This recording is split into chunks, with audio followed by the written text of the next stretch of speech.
Shalom anak-anak. Selamat datang ya di kelas Bahasa Indonesia untuk unit 2 ini. Hari ini merupakan pertemuan pertama kita untuk materi Bahasa Indonesia. Nah, seperti yang kalian ketahui bahwa materi Bahasa Indonesia kali ini mempelajari mengenai teks eksplanasi. Ibu juga sudah menjelaskan sedikit atau mungkin sebagian besarnya mengenai tugas sumatifnya dan juga materinya. Nah, mungkin di antara kalian ada yang sudah belajar atau mungkin sudah mempelajari mengenai materi ini ya anak-anak. Akan tapi kita akan sama-sama kembali belajar, menggali kembali mengenai materi ini. Nah, dari covernya saja untuk kalau kalian perhatikan ya, di cover ini Ibu sudah tampilkan mengenai koran. Nah, mengapa koran Ibu tampilkan di sini? Hal ini juga berkaitan mengenai teks eksplanasi yang nantinya akan kita pelajari. Mengapa? Karena teks eksplanasi ini akan berkaitan dengan hal-hal yang mempunyai hubungannya dengan peristiwa atau mungkin suatu proses kejadian sesuatu. Contohnya di sini gempa berpotensi tsunami, otomatis ada hal yang menyebabkan mengapa hal itu bisa menjadi tsunami, dan hal ini tidak dibuat-buat, akan tetapi nyata, ada alasannya, ada faktanya mengapa hal itu dapat terjadi.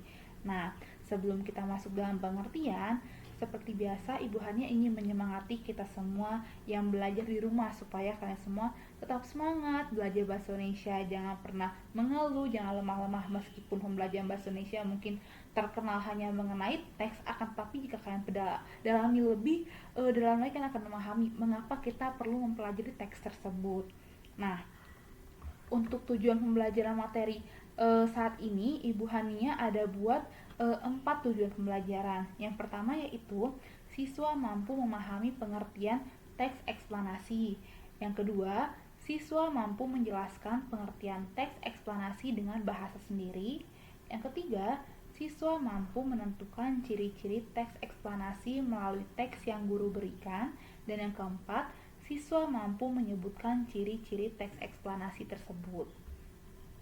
Nah, kita akan masuk dalam pengertian. Nah, sebelum masuk dalam pengertian, Ibu Hania mau ajak kalian semua untuk berpikir mengenai pertanyaan ini. Kalian bisa jawab ya di kolom komentar di YouTube ini. Yang pertama, apakah kamu pernah membaca teks eksplanasi? Dan yang kedua, di manakah kamu bisa menemukan teks eksplanasi? Nah, tadi di cover depan ya, Ibu Hania sudah menunjukkan bahwa teks eksplanasi itu berkaitan dengan apa. Nah, tentunya kan kalian memahami ya, berkaitan dengan koran. Nah, tentunya koran ini berkaitan dengan berita. Nah, apakah kalian pernah membaca berita? Maka kalian sudah pernah membaca teks eksplanasi tersebut. Nah, di manakah kalian membaca berita? Maka di saat itulah kalian sudah menemukan teks eksplanasi tersebut. Nah, mungkin untuk kalian zaman dulu ya sering melihat yang namanya koran. Nah, kalau sekarang sih koran dalam bentuk digital, tapi keduanya sama-sama menyajikan teks eksplanasi. Nah, selanjutnya kita masuk ke dalam pengertian teks eksplanasi. Nah, pengertiannya yaitu teks eksplanasi merupakan teks yang menjelaskan mengenai proses, mengapa dan bagaimana suatu kejadian di alam, sosial, ilmu pengetahuan, budaya dan lain-lain dapat terjadi. Nah, hal ini dapat berkaitan dengan kehidupan kita juga anak-anak. Contohnya, bagaimana ada suatu proses di dalamnya. Contohnya ada proses yang tadi di depan Ibu Hania berikan, gempa berpotensi tsunami. Otomatis ada suatu proses yang menyebabkan mengapa hal itu bisa menjadi tsunami. Mengapa orang bisa menyebutkan bahwa gempa ini bisa menyebabkan tsunami. Nah, ada suatu prosesnya yang terjadi di sana. Nah, proses ini juga nantinya akan mempengaruhi setiap aspek kehidupan manusia. Contohnya mungkin gaya hidup, atau mungkin juga pola hidup manusia. Nah, hal ini bisa saling berkaitan nantinya. Nah, selanjutnya kita akan masuk ke dalam bagian ciri-ciri. Nah, anak-anak, dalam teks eksplanasi sendiri ada 5 ciri-ciri yang Ibu tampilkan ya di dalam slide Ibu, bisa kalian perhatikan juga. Yang pertama yaitu faktual. Faktual ini yaitu data-data yang diberikan merupakan data-data yang berupa fakta atau mungkin hal yang terjadi tersebut, hal yang memang bukan hal yang dibuat-buat atau hanya untuk mempengaruhi orang lain. Yang kedua, keilmuan atau bersifat ilmu pengetahuan Artinya teks ini memberikan ilmu baru kepada pembacanya atau pengetahuan baru pada pembacanya, sehingga pembacanya mendapatkan suatu pengetahuan yang baru ketika ia menemukan teks tersebut.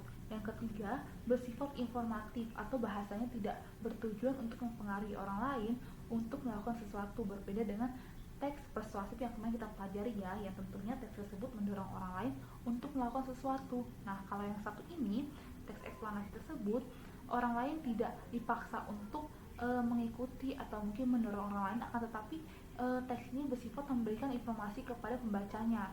Yang keempat, penanda urutan. Nah, yang dimaksud dengan penanda urutan ini anak-anak, maksudnya setiap kalimat atau mungkin setiap paragraf yang disajikan dalam teks eksplanasi tersebut saling berkaitan atau mempunyai suatu urutan, ada prosesnya. Contohnya awalnya mungkin dijelaskan apa yang terjadi, yang kedua mungkin bagaimana kejadian atau bagaimana penyebabnya, yang terakhir mungkin apa akibatnya ketika hal itu terjadi, dan mungkin yang terakhirnya penutupnya menjelaskan kembali mengenai fakta-fakta yang terjadi di lapangan mengenai hal tersebut. Yang kelima yaitu hal umum atau hal ini tidak berkaitan dengan manusia, contohnya tsunami. Tidak mungkin manusia bisa membuat tsunami anak-anak. Yang kedua, gempa. Nah, hal ini bukan akibat dari perbuatan manusia, akan tetapi jika hal ini terjadi, hal ini bisa mempengaruhi kehidupan manusia. Contohnya jika terjadi tsunami, maka manusia mungkin akan kehilangan rumah, otomatis kehidupan sosialnya akan berubah. Nah, ketika kehidupan sosialnya berubah, maka ekonominya berubah. Nah, pokoknya ketika hal ini terjadi, hal ini bisa mempengaruhi setiap aspek kehidupan manusia yang manusia lakukan.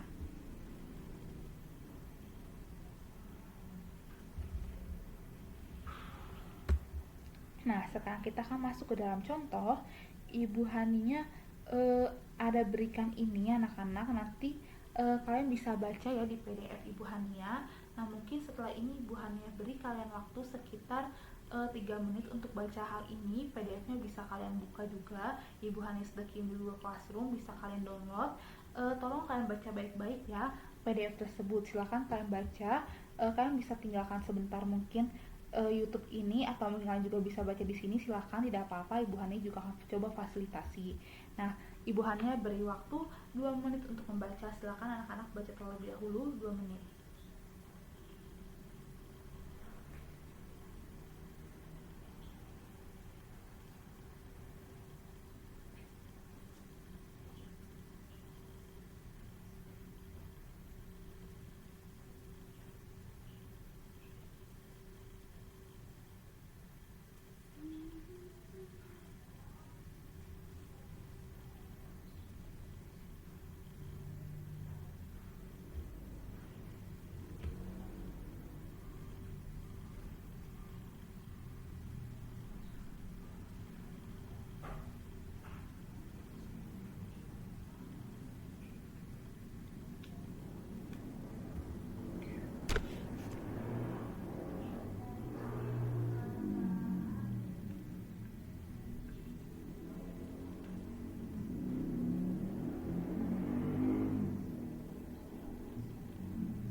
Nah, anak-anak, tentunya kalian ingat ya mengenai kalimat fakta. Kita juga sedang mempelajari kalimat fakta ketika kita belajar di teks persuasif kemarin. Nah, coba kalian temukan kalimat fakta yang terdapat di dalam teks yang sudah Ibu berikan anak-anak. Kalian coba baca-baca lagi teksnya. Silakan kalian baca juga melalui PDF Ibu. Ibu beri waktu kalian 10 menit untuk menjawab semua soal ini. Nah, tolong nanti ini dipotong dan kalian kirimkan ke Google Classroom ya anak-anak, supaya Bu Hania bisa tahu nih. Contohnya apakah kalian sudah menemukan nih benar tidak masalah yang kalian temukan, meskipun nanti akan Ibu Hania beritahukan ya jawabannya. Yang kedua, apakah kalimat yang kalian tunjukkan itu merupakan kalimat fakta. Nah, yang ketiga, apakah terdapat kata-kata baru. Nah, silakan kalian kerjakan ya anak-anak selama 10 menit. Nanti kalian bisa lanjutkan lagi kemari setelah 10 menit. Mungkin kalian bisa bikin stopwatch, atau mungkin kalian bisa lihat di jam kalian. Silahkan kerjakan dulu soal ini anak-anak. Selamat mengerjakan soal tersebut. Terima kasih.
Baik anak-anak, sekarang kita akan coba jawab pertanyaan diskusi yang tadi sudah Ibu berikan ya. Yang pertama, masalah yang terdapat di dalam teks. Nah, bila kalian perhatikan ya, masalah yang terdapat dalam teks tersebut yaitu mengenai tsunami, di mana tsunami ini merupakan suatu bencana alam yang mampu mempengaruhi kehidupan manusia.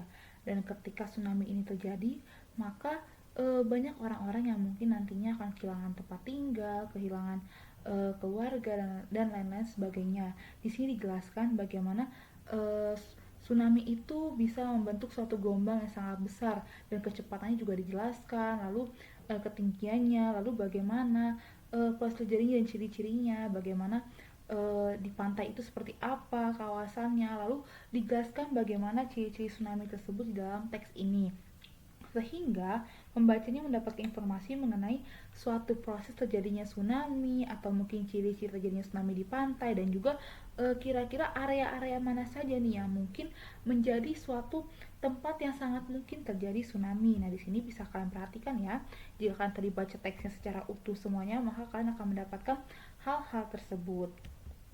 Nah, yang kedua, kalimat yang menunjukkan kata fakta ya. Kalian kemarin sudah mempelajari dalam teks persuasif ya anak-anak, ciri-ciri kalimat fakta itu seperti apa. Nah, coba kalian perhatikan kembali dalam teks eksplanasi ini. Nah, di sini Ibu Hania sudah berikan tanda yang merah-merah yang merupakan kalimat-kalimat fakta. Salah satu contohnya akan Ibu Hania bacakan. Gangguan ini membentuk gelombang yang menyebar ke segala arah dengan kecepatan gelombang mencapai 600 sampai 900 km per jam. Nah, di sini kalimat tersebut merupakan fakta karena memang tsunami bisa menyebar ke segala arah hingga gelombangnya mencapai 600 hingga 900 km per jam. Lalu di sini juga dijelaskan bagaimana proses kenaikan permukaan air di laut sehingga ciri-ciri tersebut bisa menunjukkan kalau hal ini mengindikasikan suatu terjadinya tsunami. Nah, pertanyaan yang ketiga yaitu kata-kata baru. Nah, kata-kata baru di sini mungkin tidak semuanya di antara kalian ya mempunyai atau mendapatkan kata-kata baru.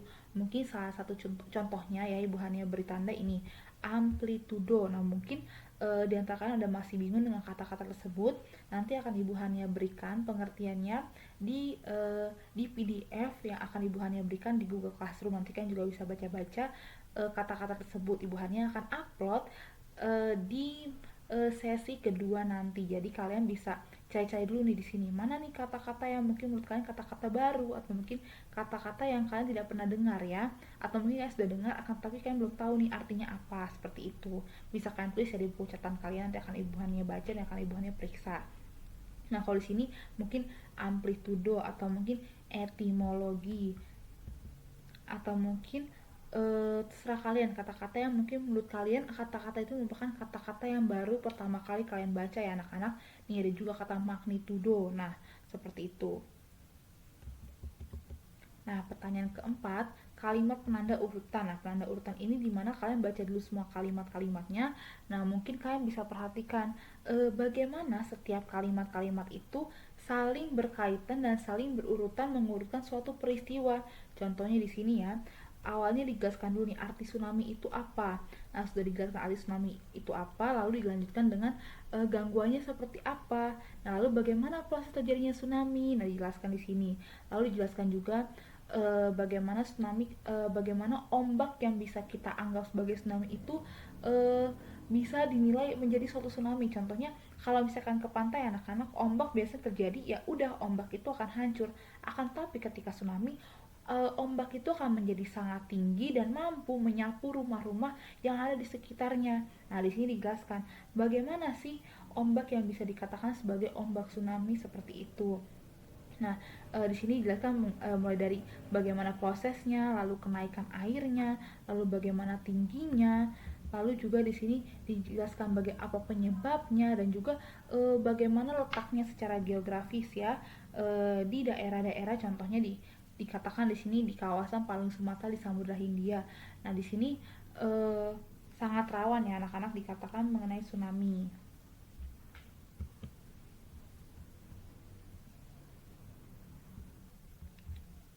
Nah, anak-anak selanjutnya, setelah ini kalian buka lagi Google Classroom kalian, Ibu Hania sudah buat beberapa teks mengenai teks eksplanasi. Nanti kalian coba lagi bikin yang seperti tadi, jangan lupa di-upload.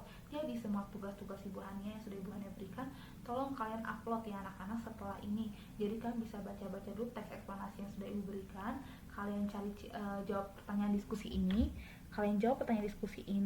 mengenai teks tersebut, lalu kalian upload pertanyaan-pertanyaan tersebut ke Google Classroom supaya Bu Hania bisa tahu bahwa kalian di rumah benar-benar berusaha untuk mempelajari teks eksplanasi tersebut.